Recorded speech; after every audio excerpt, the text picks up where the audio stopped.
What's up, guys? It's Mr. Kelly with our ELA video lesson for May 6th.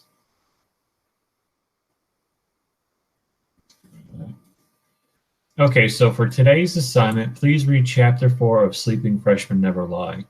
You can find the YouTube link to listen to the chapter in today's assignment. So for today, we have 3 point of view questions. Please answer each question with at least 2 complete sentences. So question 1, how does the point of view eliminate distance between Scott and readers? How do you feel that you are near to him and why? So with this question we're looking for, how do you feel close to Scott as he tells his story?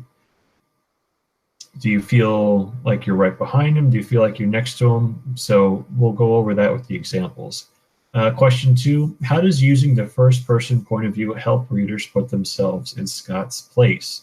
So the difference between 1 and 2 is, with 1, we're thinking about how we're close to him, but with 2, we're thinking about how we're in his mind, how we're thinking like Scott, how we know how he thinks, his thoughts, his feelings, what makes him happy, what makes him sad, that sort of thing.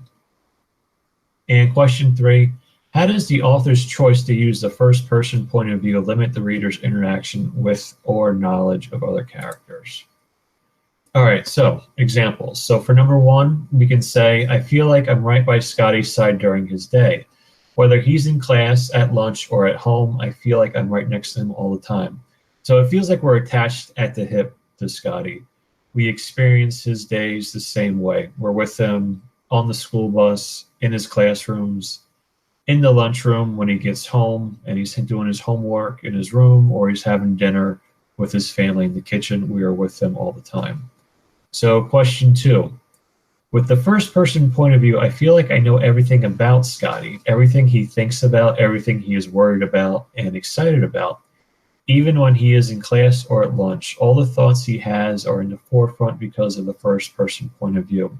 So with question 2, we are right in his mind. We experience his happiness, his sadness, his anxieties, and all of his concerns. So that's really the difference between 1 and 2.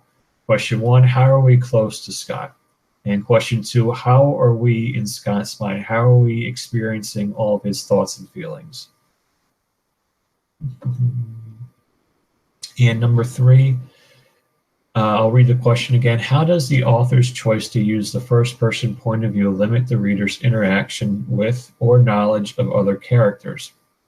We aren't really aware of what the other characters are thinking, and we don't know a lot about them. For example, we really don't know a lot about Scott's friends. What are their classes like? Are they having the same anxieties as Scotty or something completely different? So with the first person point of view, we are with Scott the whole time. We know what he's thinking. We know where he is. We know what's going on with Scott. And since it is only first person point of view, we only see we only see Scott's friends as Scott would see them. We don't see them at home. We don't see them in other classes. We don't know how they're feeling. We don't know what's going on. We only see the friends and other characters such as his parents and his older brother, Bobby, through Scotty's eyes. We don't have a lot of information about them. So in closing, this assignment is due tonight at 8 o'clock. Please email or comment if you have any questions or concerns. Remember, we will have live office hours today from 12:30 to 1 o'clock, and then our regular office hours are from 1 o'clock to 3 p.m. The meeting information will be posted on Google Classroom. All right, guys, that's all I got for today. I'll see you in the next video. Take care.